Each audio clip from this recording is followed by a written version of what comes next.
এই বাংলাদেশের ছাত্র সমাজকে তাদের একটা ন্যায্য আন্দোলন, কোটা আন্দোলন, যেটা 18 সালে ফয়সালা হয়ে গেছিল, তাকে নানাভাবে আদালতের মুখোমুখি দাঁড় করিয়ে দেওয়ার চেষ্টা করছেন। আদালতের সাথে কোনো আমাদের লড়াই নেই, আদালত ব্যবস্থা আমরা পরিবর্তন করতে চাই। সরকার নিজের পক্ষের লোকদেরও আর রাখতে পারছেন না। এই ফ্যাসিস্ট শাসন সমাজের সমস্ত অংশের তাদের অধিকার, তাদের মর্যাদা, তাদের সবকিছু কেড়ে নিচ্ছে।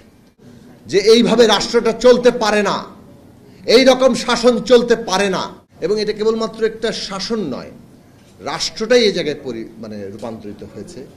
রাষ্ট্রটাই জনগণের একটা বিরুদ্ধে অবস্থান নিয়েছে, যে তাকে দমন করে, শাসন করে এই রাষ্ট্র লুট করবে, এই রাষ্ট্র তাদের দাপট দেখাবে, এবং এটাই তাদের কাজ, এটাকেই তারা চিরস্থায়ী করতে চায়। তার বিরুদ্ধে আজকে বাংলাদেশের বিরোধী রাজনৈতিক দলসমূহ একটা ঐক্য গড়ে তুলেছেন, যে এইভাবে রাষ্ট্রটা চলতে পারে না, এই রকম শাসন চলতে পারে না। আগামীর বাংলাদেশ এই শাসন উৎখাত করে একটা গণতান্ত্রিক বাংলাদেশ হবে, এবং সেই গণতান্ত্রিক বাংলাদেশের রূপরেখা 31 দফা। আমরা কেবলমাত্র আশা দিয়ে, একটা স্লোগান দিয়ে এটা শেষ করিনি। কিভাবে আগামী বাংলাদেশ হবে সেইটাও পরিষ্কার করে বলা হয়েছে। আওয়ামী লীগ যে রাজনৈতিক দল হিসেবে ফ্যাসিস্ট, গণবিরোধী একটা জায়গায় পরিপূর্ণভাবে নিমজ্জিত হয়েছে, সেটা খুব পরিষ্কার। বাংলাদেশে গণতান্ত্রিক ব্যবস্থা নির্মাণের ক্ষেত্রে তাদের কোনো প্রস্তাব নেই। তাদের প্রস্তাব হচ্ছে এই জমিদারি, এই ফ্যাসিস্ট বন্দোবস্ত, এটাই চলতে থাকবে, এটাই চিরস্থায়ী হবে।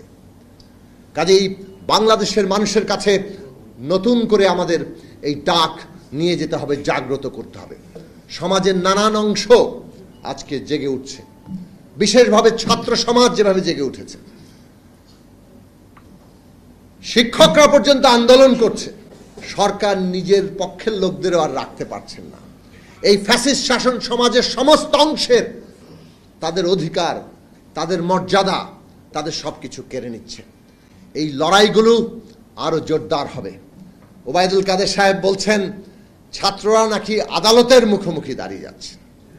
আমরা দেখতে পাচ্ছি এই সরকার, তারা নানাভাবে ষড়যন্ত্রমূলকভাবে এই বাংলাদেশের ছাত্র সমাজকে তাদের একটা ন্যায্য আন্দোলন, কোটা আন্দোলন, যেটা 18 সালে ফয়সালা হয়ে গেছিল, তাকে নানাভাবে আদালতের মুখোমুখি দাঁড় করিয়ে দেওয়ার চেষ্টা করছেন। আদালতের সাথে কোনো আমাদের লড়াই নেই, আদালত ব্যবস্থা আমরা পরিবর্তন করতে চাই।